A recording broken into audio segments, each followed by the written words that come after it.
Advocate हूँ। Legal solution corridor में welcome. आज हम एक बहुत ही अहम टॉपिक पे बात करेंगे। वो टॉपिक ये है कि जितने भी हमारी जो बिजनेस एम्पायर होती है या डेली डे टू डे हमारे आपस में जो रिलेशनशिप्स होते हैं वो तकरीबन एग्रीमेंट्स और कॉन्ट्रैक्ट्स के ऊपर ही मबनी होते हैं।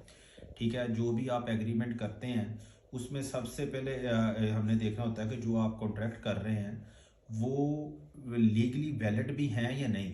जो कानून हमें तहफ़्फ़ुज़ देता है किसी भी कॉन्ट्रैक्ट या एग्रीमेंट के सूरत में, वो उन चीज़ों पे हमें तहफ़्फ़ुज़ देता है जो लीगली तौर पे जो टर्म्स एंड कंडीशंस हम अपने कॉन्ट्रैक्ट में लिख रहे हैं वो अगर लॉफुल होंगी तो जो कानून है वो हमारी मदद करेगा। अदरवाइज़ कानून हमारे लिए किसी किस्म का भी कोई रास्ता नहीं बनाएगा।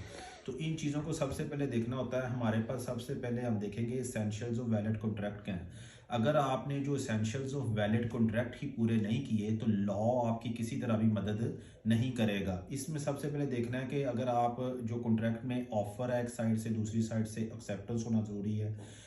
सेकंड नंबर पे लीगल ऑब्लिगेशंस हैं कि आपके दो किस्म के ऑब्लिगेशंस होते हैं। एक सोशल ऑब्लिगेशंस हैं, एक लीगल ऑब्लिगेशन है। लीगल ऑब्लिगेशन ये हैं कि एक हस्बैंड अगर फॉर एग्जांपल अपनी वाइफ से ये प्रॉमिस कर लेता है कि मैं आपको महीने बाद 10,000 रुपया दूंगा और अगर वो मिस कर देता है और उससे नहीं दिए जाते तो किसी किस्म का लीगल ऑब्लिगेशन अराइज नहीं होता। आपका कोई दोस्त आपसे एग्रीमेंट करता है कि मैं शाम को आपके साथ एक कप ऑफ टी पीऊँगा और वो अगर नहीं आता तो इसके अगेंस्ट देखें कि किसी किस्म का सोशल एग्रीमेंट तो ये है लेकिन ये कोई लीगल ऑब्लिगेशंस अराइज नहीं कर रहा। तो इस टाइप के जो कॉन्ट्रैक्ट्स हैं वो लॉ की नज़र में, कानून की नज़र में किसी किस्म की भी कोई उनकी वैलिडिटी नहीं है। फिर लॉफुल कंसिडरेशन है। लॉफुल कंसिडरेशन की एक हमारे सामने केस आया कि उसमें किसी एक पर्सन ने दूसरे पर्सन के साथ ये प्रॉमिस किया था कि वो उसे बाहर भेजेगा और उसके अगेंस्ट वो उसे अपनी साली का रिश्ता लेके देगा। तो इस टाइप के भी जो एग्रीमेंट है वो किसी किस्म की भी लॉफुल जो है वो आपके लिए लीगल नहीं है, वाइड एग्रीमेंट है।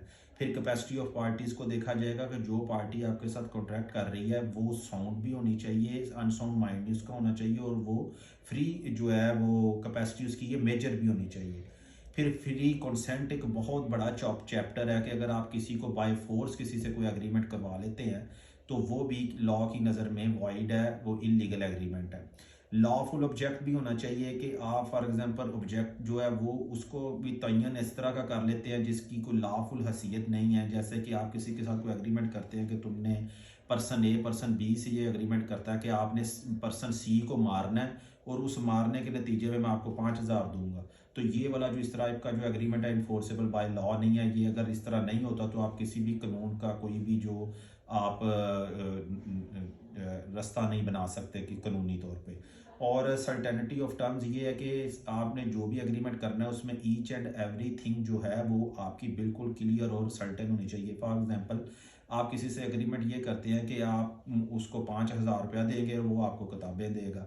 अब यहाँ अगर खाली बुक्स हैं और बुक्स का टाइटल और उन कौन सी चीज़ें वो देने की आप उसके साथ एग्रीमेंट कर रहे हैं अगर वो क्लियर नहीं है देन भी ये एग्रीमेंट जो है ये जो एसेंशियल्स ऑफ एग्रीमेंट कॉन्ट्रैक्ट के उसमें पूरा नहीं उतरता। और पॉसिबिलिटी ऑफ परफॉर्मेंस भी जो है ये भी एक एग्रीमेंट का बहुत बड़ा जुज़्व है कि आप किसी से अगर ये एग्रीमेंट कर लेते हैं कि मैं आपको पैसे दूंगा और आप मुझे खजाना दरियाफ्त करके देंगे तो ये भी agreement essentials of valid agreement में नहीं आता। एक्सप्रेसली डिक्लेयर्ड होना चाहिए बाय लॉ। ठीक है।